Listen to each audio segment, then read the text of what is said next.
Sambo aca Ouzo Diaga si pojante Diaga samp na bëggen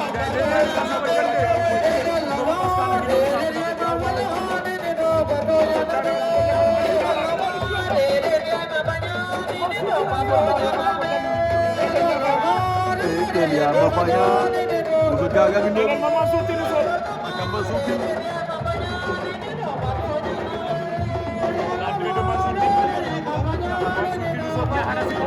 aca laat ga dem Mansour Tine Sob Niakhar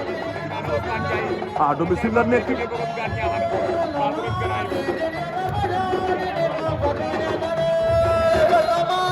aca ba léegi ñëw ci Ouzo Diaga ndeysaan janga naa ma njool fii sax daa mbaya masala nee naa leen lamb ak tegte lamb ak affaire am